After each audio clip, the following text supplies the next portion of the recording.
انتظار وصول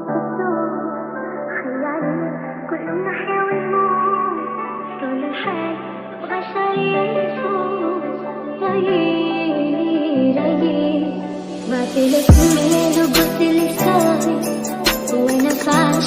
احلى المطاري فهمتيني